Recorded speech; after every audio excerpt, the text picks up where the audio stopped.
আসসালামু আলাইকুম। মৃত্তিকা ডেইরি থেকে সবাইকে শুভেচ্ছা ও স্বাগতম। আজকে আমরা 16টা গরু যে বিক্রয় করেছি সেইটার একটা ভিডিও ধারণ করছি। তো এই 16টা গরু নিয়েছে তিনি হচ্ছে কক্সবাজারের রুকিয়া।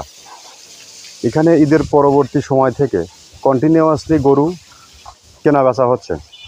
এখানে গরু আসার পর মুহূর্তেই আপনার গরুগুলো সব সোল্ড হয়ে যাচ্ছে। তো যারা এখন গরু খরিদ করা শুরু করেছেন বা গরু যারা খরিদ করবেন ভাবছেন, ভালো গরুগুলো আগের থেকেই স্লোলি করে কালেকশন করতে হবে। স্লোলি যদি কালেকশন এখন থেকে শুরু করতে পারেন, কারণ ভালো গরু তো সবসময় মেলানো যায় না, তাহলে আপনি খামারে সুন্দর একটা পরিবেশ করে গরু সেটিং করতে পারবেন। আর যারা শর্ট টাইমের জন্য লালন পালন করবেন তাদের সময় এখন অনেক পরে, শীতের সময় বা শীতের পরে গিয়ে ছোটো গরুগুলো লালন পালন করতে হবে, কারণ ছোটো গরু এখন লালন পালন করতে গেলে হবে না। আর এখানে যে আমরা 16টা গরু বিক্রি করেছি তার মধ্যে আছে 5টা আছে শাহিয়াল, আর বাদ বাকি যে গরুগুলো আছে সব অস্ট্রাল ফ্রিজিয়ান। এগুলো শর্ট প্রজেক্টের জন্য নেওয়া হয়েছে, 4-5 মাসের জন্য মাংসের জন্য। যিনি নিয়েছেন ওনার পরিকল্পনা সব কিছু ঠিক আছে, বাট এই গরুগুলো 3-4 মাস খাওয়াইলে এখান থেকে একটা ভালো একটা প্রফিট আসা সম্ভব। আর এগুলো যে গরুগুলো নেওয়া হয়েছে সবগুলোই গ্রোথের জায়গা, 2 দাঁত বা দাঁত পরে নাই এই টাইপের গরুগুলো, যে কোনো সময় দাঁত পড়বে। আর দাঁত পড়া গরুগুলো একটু গ্রোথ বেশি হয়। তো যা হোক, আমরা এখন কক্সবাজার উখিয়ার উদ্দেশ্যে ছেড়ে দিচ্ছি। এখন দুপুর 1টা বাজে। গরু লোড করতে করতে হয়তো আপনার 2টা বেজে যাবে। 2টার সময় যদি এখান থেকে আমরা ছাড়ি তো দেখা যাচ্ছে যে গরুগুলো, উনি তো গরু কিনে দিয়ে চলে গিয়েছে, গরুগুলো ভোর রাতে পৌঁছে যাবে। তাহলে এখন আমরা দুপুরের খাবার খাইয়ে দিয়ে দিচ্ছি এবং ঠিক সকালে গিয়ে ও আবার খাবার ধরবে, এমন একটা টাইম সেট করে দিয়েছি। কারণ আমরা গরু বিক্রি করেই আমাদের দায়িত্ব শেষ হয়ে যায় না। গরুগুলোকে সঠিকভাবে পৌঁছানো, টাইম টেবিল মেনটেন করা, দক্ষ কাজের লোক, পরিবহন কস্ট কমানো, সব কিছু মিলে আমরা একটা সুন্দর পরিবেশ করে গ্রাহককে সার্ভিস দিয়ে থাকি। আর এখানে যারা গরুগুলো যারা পরিবহন করে অত্যন্ত দক্ষ এই দক্ষ লোক দ্বারাই আমরা সমস্ত কিছু পরিচালিত করি। তো যা হোক, বাদশা ভাইয়ের জন্য আমাদের দোয়া রইল, আশীর্বাদ রইল। তার খামারকে যেন আল্লাহ আরও বড় পরিসরে বিস্তার ঘটায়, খামার থেকে যেন সমস্ত বালা মুসিবত দূরে রাখে। তো আমরা এখন দেখতে পাচ্ছেন যে গরুগুলো এখন তাকে সাজানো হচ্ছে, সাজানোর পরে সিরিয়ালি লোড করে ছেড়ে চলে যাবে।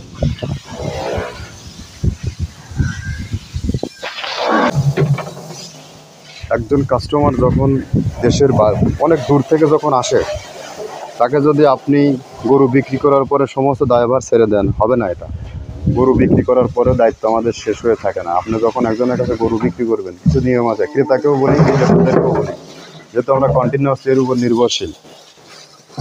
যখন দেবেন তাকে একদম সম্পূর্ণ মন থেকে দেবেন এবং দোয়া করে দেবেন, সার্ভিস দিয়ে দেবেন। আমরা সবাই কিন্তু বলে দেয় দোয়া করে দেন গরু বিক্রির পরে।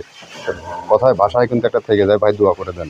কিন্তু এই দোয়াটা আমরা আসলে কতটুকু করি, মন থেকে করতে পারি কিনা, আর কাস্টমার সেই দোয়াটা নিতে পারছে কিনা। যত সময় না নিতে না পারতেছে সেভাবে বেঁচে কেন করা যাচ্ছে না। তো যা হোক, গরু বিক্রির পরে ভালোবাসা থাকতে হবে। পার্টিকে গরু পৌঁছানোর পর্যন্ত গরুর কী অবস্থা না অবস্থা, পৌঁছানো না, গরুগুলো সুস্থভাবে গেছে কিনা, এবং নতুন কিছু লোকজন থাকে সেগুলো নিয়ে যাওয়ার পরে ম্যানেজমেন্ট ঠিক করতে পারে না, সেদিকেও খেয়াল করতে হবে, পরামর্শ দিতে হবে। গরুগুলো যাওয়ার পরে কিছু গরু দেখা যায় প্যারাসিটামল, ব্যথানাশক ইঞ্জেকশন, পায়ে আঘাত লাগতেই পারে পরিবহন ক্ষেত্রে, সেগুলো আমরা সচরাচর পুঙ্খানুপুঙ্খানুরূপে বুঝিয়ে দিয়ে থাকি। যা হোক, এটা বলার কিছু নাই। মৃত্তিকা ডেইরি ফার্ম থেকে দীর্ঘ একটা সময় আমরা এই পথটা পাড়ি দিয়ে যাচ্ছি বিজনেসের সহিত, আদর্শ সম্মানের সাথে, এবং সবার সাথেই মোটামুটি একটা সৌহার্দ্যপূর্ণ সুসম্পর্ক নিয়ে ব্যবসা করে যাচ্ছি।